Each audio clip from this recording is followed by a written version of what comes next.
Welcome back, AP. Welcome back to it. Welcome back to your flipped classroom and our continuing discussion of the Stuart monarchy, right? We're talking about the Stuart monarchy right now, and we are actually about to learn a little bit about this guy named Charles II, right? We're going to start talking about a lot about Charles II. We're going to discuss what happens to Oliver Cromwell and the end of the Commonwealth period. We're actually going to clip in a really great flip that I actually made last year that talks about all this stuff. Very, very funny little things. There's some SpongeBob quality stuff in there, but go ahead and watch that, and then I'm going to come back in about 2 seconds to wrap this whole thing up, and we're going to talk a little bit, hopefully, about the Glorious Revolution. All right, so see y'all in a sec.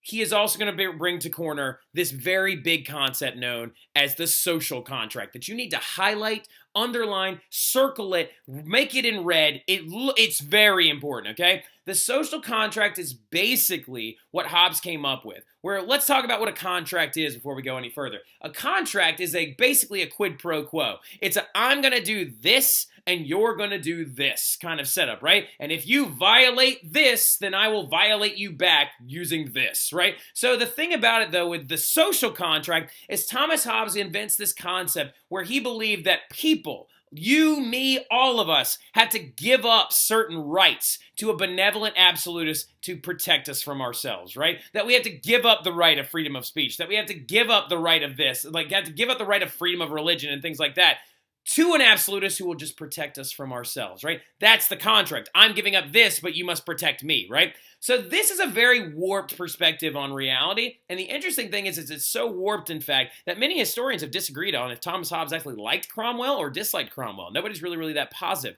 We do think that Thomas Hobbes, though, did share some puritanical ideas. Of course, looking at his outfit and his attire, the black and the white and the simple expose of like what he's looking for, and he's not like gaudy and like very noble or very cavalier in a sense. But the thing about it at the same time is some political historians have argued that he thought that the Republican system under Cromwell was bad, and some political historians have actually argued that he thought it was good. But the big thing you need to know is that the big rock has just hit the still water of political philosophy and the Enlightenment is beginning, okay? So keep that in the back of your mind, all right? We're now going to deal with a lot of big ripples coming off of that big event a little bit later on. But going into it, though, Oliver Cromwell still in power, right? And the thing about it is he is underneath his rump parliament, right? Funny thing about it is that the rump parliament was the one that actually started a lot of the banning and the outlawing of all the things in England, right? Bars, theaters, like Christmas, Halloween, all that stuff was being banned underneath the rump parliament until a lot of them started looking around and being like, this doesn't seem like a great idea anymore. We think that we're letting this guy get a little bit too carried away. And so Oliver Cromwell actually decides to dissolve the rump parliament in 1653, and he's like, you know what? I can't even trust my own parliament anymore. And he creates this thing known as the Protectorate, right? He abolishes the rump parliament, and he brings in a military dictatorship underneath himself, right? A military dictatorship where he then creates himself known as the Lord Protector and divided England into 12 military districts that was ruled over by martial law, right? Yeah, Oliver, you sound like an absolute jerk right now. You sound absolute jerk. Now, the thing about it, though, in general, is that also, Oliver, you're a king in everything but name, right? You're a king in every way, in every matter, and you're also way worse than the kings that have come before you. You are more of an absolutist than Charles I ever even got close to, right? Because you're suppressing the rights and things of people in general. And also, it's so funny because we see imagery of Oliver Cromwell also appearing and looking as though he's absolutist or against or actually a part of the things that he hated. So these right here are the royal wax seals of the actual like Charles I and then Oliver Cromwell later. What's the difference here, y'all? What's the difference? Charles I's horse just happens to be running with a greyhound by its side on a royal hunt and he's wearing armor, but this one's just Oliver Cromwell on a horse that's not running. Like, that is absolutely ridiculous. Oliver Cromwell is way worse than any of the Stuart monarchs that came before him. James just got picked on and made fun of and tried to outlaw tobacco once, and it didn't even work. Charles literally just tried to dissolve the parliament a bunch of times and was a huge turd and definitely, like, taxed people unfairly, but, you know, like, he could have figured something out. This guy's, like, banning everything you love. You know what I mean? Like, he's a huge tool bag, and nobody likes him. And you know what? The best thing that could have happened is he died in 1660, right? So Oliver Cromwell died in 1660 or 1659, one of those two. I'll have to go look it up. But the big thing about it, though, in general, is, wait, we'll just look it up right now. Hey, Siri, when did Oliver Cromwell die? 1658. All right, so now, anyway, end of 1658 anyway, going into 1659. But the thing about it, though, is the Commonwealth period does not end until 1660. So who took over after that? Who took over after Cromwell died? What ended up happening? Well, they had a very large funeral for him, and they buried him inside of the wall of a church and stuff like that, and his son, Richard Cromwell, takes over. Yet again, I feel we have an issue here. Yeah, smells a lot like a monarch to me if your son's taking over, right? Except here's the big thing you need to understand. His son was very inept and unable to rule over the protectorate system that his father had actually created. And his name was Richard Cromwell. But he was so weak, in fact, that he lost rulership of England to someone else because he was weak, ineffective, and unable to keep his power up high. So basically the English gave him a new nickname, and they called him, because he fell from power, they called him Tumble Down Dick.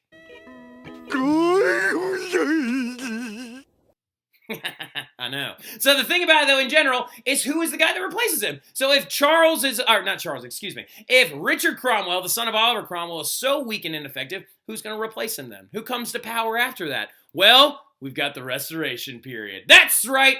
England's going to bring the Stuarts back again. They actually decided after the weak protectorate failed following Cromwell's death that they would bring back the old English government. The Parliament was like, okay, look, y'all, we made a mistake. We bet on the wrong horse. We went with speaking of horses, Oliver Cromwell banned horse racing as well. He also banned like all kinds of other stuff, anything revolved around gambling. And so like they were like, we bet on the wrong horse, no pun intended. We went with this Cromwell guy and we really shouldn't have, right? And in 1660, they decided, let's bring the monarchs back, right? Let's do what the people of England always wanted to do, and let's get the monarchs back in here and stuff like that. And so who do they turn to but Charles II, the son of Charles I, who's been in hiding in France and stuff like that ever since he lost that war to Oliver Cromwell, right? So the thing about it is they decide to coronate and bring back Charles II, the very famous king of France, who is very important, okay? So Charles II has, though, gone through a lot of different stuff, right? And something you need to understand about it, though, is when he landed back in England after having been on the run and after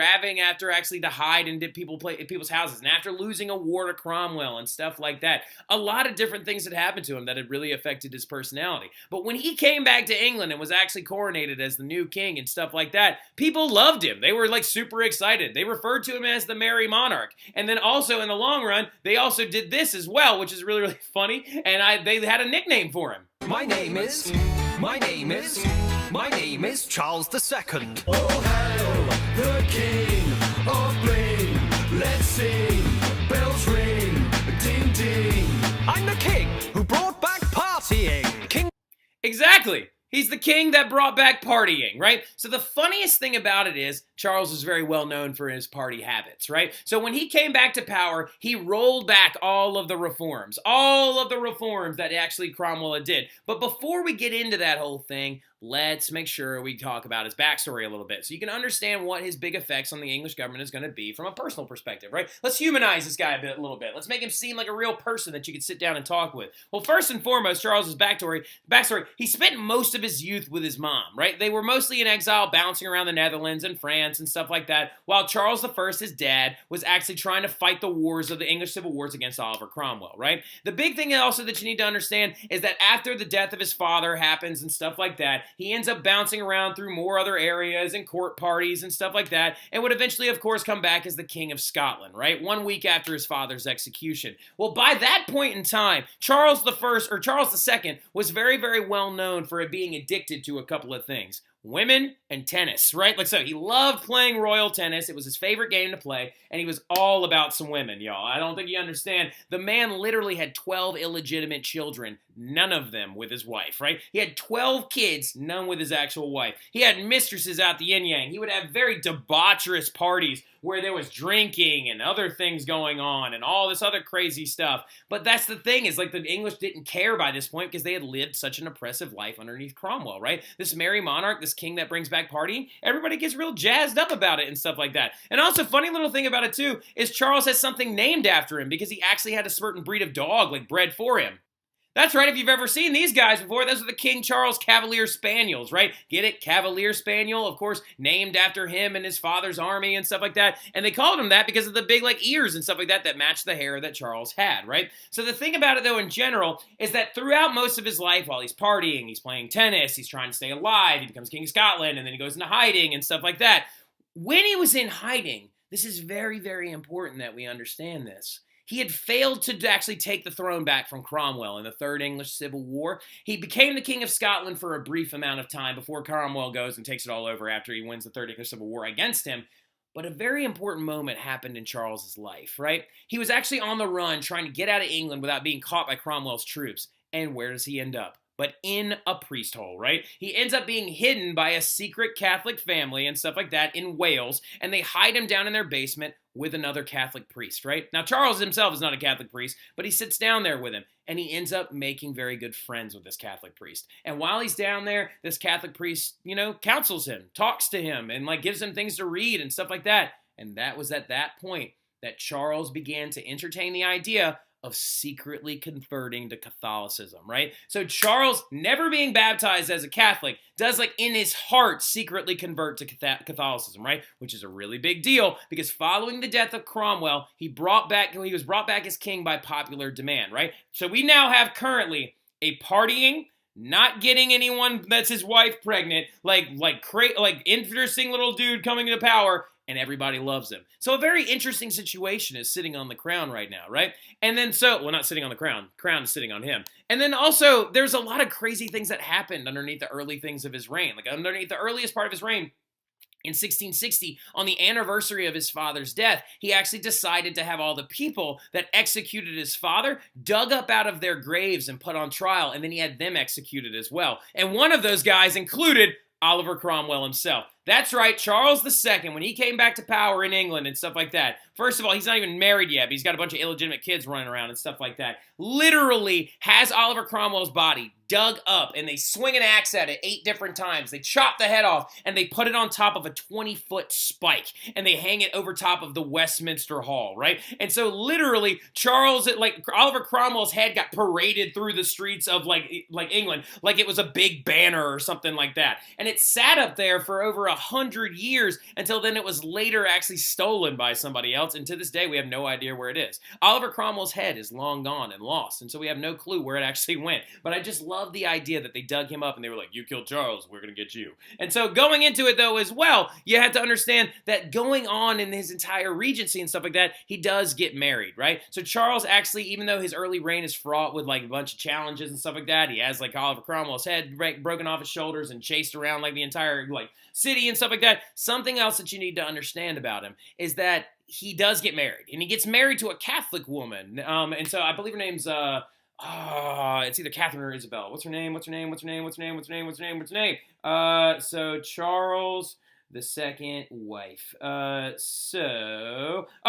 of Braganza, yeah. A noble woman from Portugal, right? And the funny thing about it is she was disgusted with him, right? She got married to him thinking, we will have children, I will become the Queen of England and stuff like that. But she actually didn't even live in England for more than 6 months because she was absolutely disgusted with how Charles acted, right? With all these mistresses, and he dated actresses and stuff like that. Charles apparently really loved to date actresses. One in particular named Nell that he was all about. And he had all these kids with them and stuff like that. And so she refused to get divorced from him because she was Catholic and Charles is secretly Catholic, and we all know that how the whole not getting a divorce in Catholicism works. And so the big thing about it is she moves back to Portugal. So he never has kids with her. So who is going to actually leave to open the throne up to is the heir to the throne is now going to be James, his brother.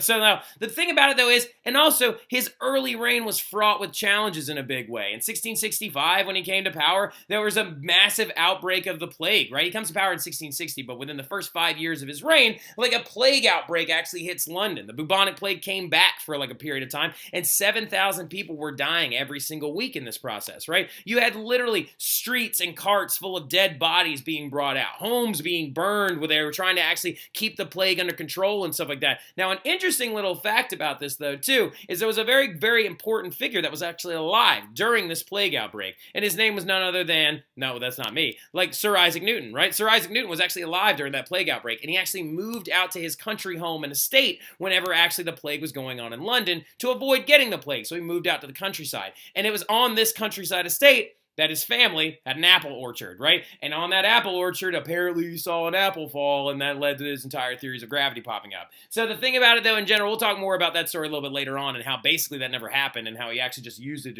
as a way to explain gravity to stupid people. But the thing about it is, like I said, in the background, we got a scientific revolution that's occurring all the while the era of absolutism is happening, right? So really, really quick, though, we also have another one, too. The Great Fire of London, which actually Isaac Newton thought was the end of days. Isaac Newton literally thought that 1666 was going to be the end of the world because of the 666. And so the thing about it, though, he was very pious and super Catholic and stuff like that. He never got married. We actually think he might have died a virgin. Now, the thing about it, though, in general, though, in 1666, the Great Fire of London breaks out and destroyed 13,000 homes and 87 different churches because most of the city was still built out of wood at the time. And it was very windy during this time period, and it was a large period without rain that came beforehand, so the city was super dried out. Now, the crazy thing about it, though, is the Great Fire of London was immediately blamed on Catholics, right? They were like, oh, the Catholics actually started all these fires and it burnt down most of our city and all this property damage and stuff like that. And actually so many different things were destroyed. One man was falsely hung for this, but ironically enough, he didn't even start it. The entire thing started at a bakery on a place literally called Pudding Lane. It's so funny and so English. A bakery started the Great Fire of London on Pudding Lane. But as you can see, Charles's early reign is fraught with a lot of different issues, right? The Anglo-Dutch wars are going to bring out. That's right, we've got some wars between England and the Netherlands due to the fact that the Navigation Acts were passed under Cromwell and tensions had began to grow between the Dutch and the English, right? And then we also have some other crazy stuff going on during his entire thing.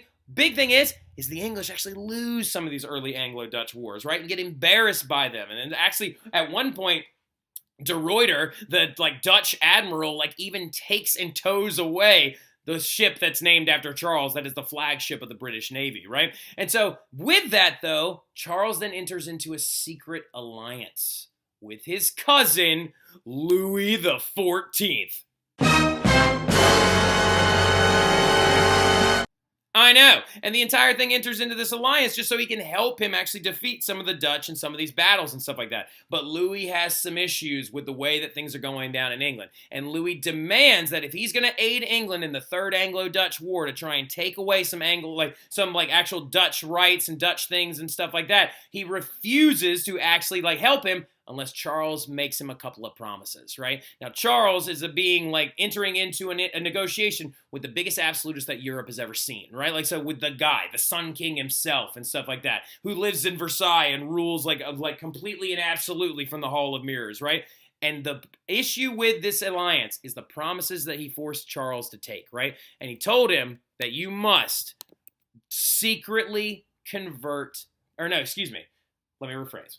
You must convert to Catholicism publicly, and you must lift some of the issues and some of the intolerant laws that are on Catholics in general, and I'll pay you, right? So basically the alliance was like this. Louis agreed to give him a royal allowance and give him money, right? So he could not have as many issues with Parliament. He also agreed to to this alliance if he publicly converted to Catholicism and if he lifted some of the restrictions on Catholics in England, right? But the problem is that Charles needed more money to fight these Anglo-Dutch wars. Charles had actually dissolved Parliament at one point during his reign and stuff like that. And when he brings them back, Parliament says, nope, we feel as though you're starting to be too lenient on these Catholics. And remember, Charles was secretly a Catholic himself. And so they were actually so we're going to sign a different document that says actually that no other Catholic can actually serve in the government. And this document was called the Test Act, right? And the Test Act was actually passed by Parliament that barred anyone from Parliament or public service that was a Catholic at all, because they would test you to see if you actually were a Catholic. This destroyed Charles emotionally, right? Charles emotionally starts going through a lot of really difficult moments because he can't hold up the alliance he has now just promised with his cousin. He is wasting the money that he's getting in this royal allowance. He tried to pass laws that would allow Catholics to publicly worship in England, and it failed miserably. And so literally he feels inadequate. He doesn't have an heir to the throne. He's all obsessed with his mistresses, and no amount of royal tennis could make him feel much better. And he died in 1685 while grappling with a lot of these different issues and things like that. And we'll actually pick up on England and the history of England after his death, following all this stuff when I see you in class next. Now, make sure you read the Google Classroom, though, because y'all got to do a DBQ outline and grade 2 DBQs for a quiz grade that'll be due on the day we get back. Wait, hold on. Sorry about that. The DBQ grade and outline is going to be due like the morning y'all come back. So I need it by like Wednesday at 8 a.m. All right. Wednesday at 8 a.m. I need those Google forms filled out for your quiz grade to be like put in. Okay. Got it? Thank y'all. Y'all have a great one. I'll see y'all soon. All right. Very, very nice. We just got done talking about Charles II, right? The king that brought back partying. The merry monarch, the man addicted to women and tennis, that secret Catholic who met that priest in that priest hole and converted to Catholicism, and also cousin of Louis XIV, right? Now, the big thing about it, though, is he is going to die in 1685, even though he actually, signs the Test Act, does not bring England back to, Catholicism the way that Louis wanted him to lift restrictions on Catholics and stuff like that. But the thing about it, though, is he is going to die. And remember, since he actually married that woman from Portugal, Isabella of Portugal, marries her, doesn't have any kids with her, that means that the throne is going to pass to his brother, right? And his brother is known as James II, right? James II, brother of Charles II, is going to assume the throne after his death. Now, everybody in Parliament is sweating this guy. They're like, oh, good Lord, why does it have to be this guy? Because James is not a very secretive Catholic. He's a very, very ardent Catholic, right? He violates the Test Act when he comes into power and immediately starts actually hiring into his parliament, into his advisory groups, into all of his higher offices, massive Catholics and people that are actually going to violate that act that Charles just passed, right? He's doing under the guidance and guise a little bit of Louis XIV and things like that, violating some of the standings that he actually comes into power with. And also, though, Parliament for a really long time wasn't too worried about James II because they were like, we know he's Catholic, and we know he's half French, and we also know that he's kind of a pain in our butt, but we aren't worried too much about him because he's married and he doesn't have any sons, right? He doesn't have any sons or prominently surviving children, and his one daughter has been married off to a Dutch guy for a while, so it doesn't really matter too much, right? But then, out of nowhere, him and his wife have a son who would eventually want to become James III, but really quick spoiler alert, he never actually does. Because once he has a son, Parliament realizes that it's time to actually get rid of James II, and they need to bring in a new ruler, a Protestant one, a calm one, and they need a revolution of sorts. Just so you understand really quickly what a revolution is a dramatic shift or change in government brought around by a government authority, of people, or an authority of people, and it doesn't always have to include violence, but they usually do, right? So what ends up happening, this guy, of course, James II, has his son. Parliament's freaking out. They're like, oh no, we've got another Catholic going on the rise to the throne. Let's figure something out. So what they end up doing is, fearing a return to Catholicism, Parliament decides to call up the husband of James's daughter. James had a daughter named Mary, right? Mary Stuart, okay? Mary Stuart, all right, is married to this guy named William, Prince of Orange. Now, just so you understand really quickly, the Dutch, he is Dutch, okay? So William, Prince of Orange, is a Dutch man, and he actually isn't a king, right? He actually is just the largest stadtholder, which means he actually just has the most land that actually is acquired in the Republic of the Dutch, right? The Dutch actually have a republic system where they have all these different little parliaments and things like that contribute to the well-being of the entire nation, and they don't have a king, but the highest ranking noble they have is oftentimes known as the Prince of Orange. Well, Mary, his daughter, was married off to William, Prince of Orange, so Parliament decides to call him up, and they're like, look, we're going to put these wars on pause, right? We're going to put these wars on pause, and we're going to enter into a new era of Dutch and English cohesion, right? And they call up William William of Prince of Orange and Mary Stuart, who would eventually become William III and Mary II. And what's going to happen is they call him up and they say, really quick, William, we need you to do what no other person in history has ever done. And we need you to invade England directly. That's right. Since William of Normandy in 1066, no one has ever successfully invaded and captured the Kingdom of England, right? Well, William is going to do it, and he's going to do it with no violence whatsoever. James, thinking that the army would protect him, as William is on his way on his boats from the Netherlands and stuff like that, with Mary Stuart, the daughter of James II, in tow, who actually was very pro this revolution because she wanted to actually bring England back to a strong Protestant rule as well, and also she wanted to be queen. I mean, who doesn't? So when we're looking at this thing, though, William rolls up with a fleet of ships, and James freaking out. It's like, oh, it doesn't matter. I've got the English military at my back. They're going to keep this Dutch boy away from me.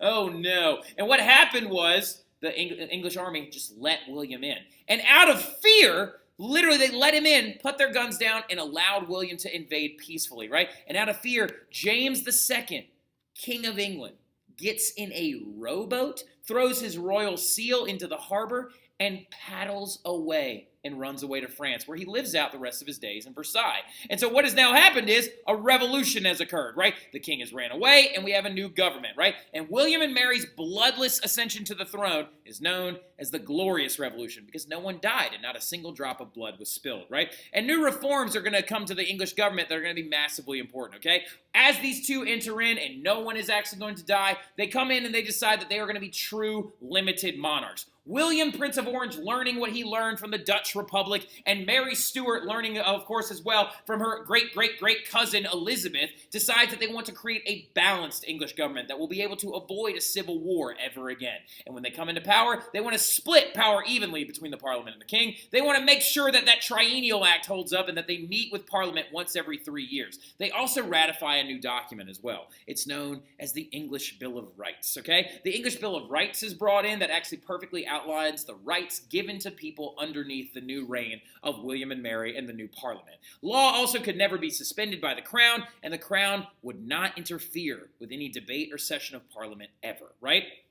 Now, this new organization of the government is considered a glorious revolution because it's as in a glorious reform of government and a movement towards equality. And speaking of equality, we have another writer that shows up, and he's the anti-Thomas Hobbes. He's a man by the name of John Locke, right? John Locke is one of our other Enlightenment thinkers that's going to pop up during this time period, and he defended the political ideas of the Glorious Revolution.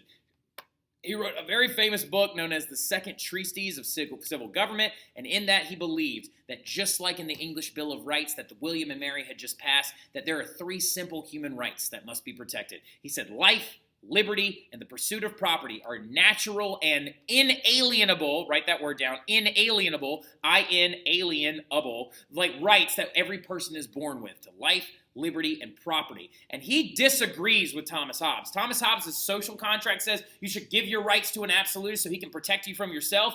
John Locke says, no, it's the other way around. The social contract should actually be your government protects your rights because your government should live in fear that you're going to revolt against them, right? So that's going to be a really big thing, and he's considered one of our actual very, very famous, like actual early on, Enlightenment thinkers, right? That's going to be like the big bulk of this unit, okay? And under a tyrant, he believed that the people have the natural right to rebellion if they so choose, right? And then when you come back into class next, we're going to talk about the Dutch Republic in the 17th century, and we're going to look at pretty pictures of Amsterdam. But I'll see y'all then. Y'all have a good one.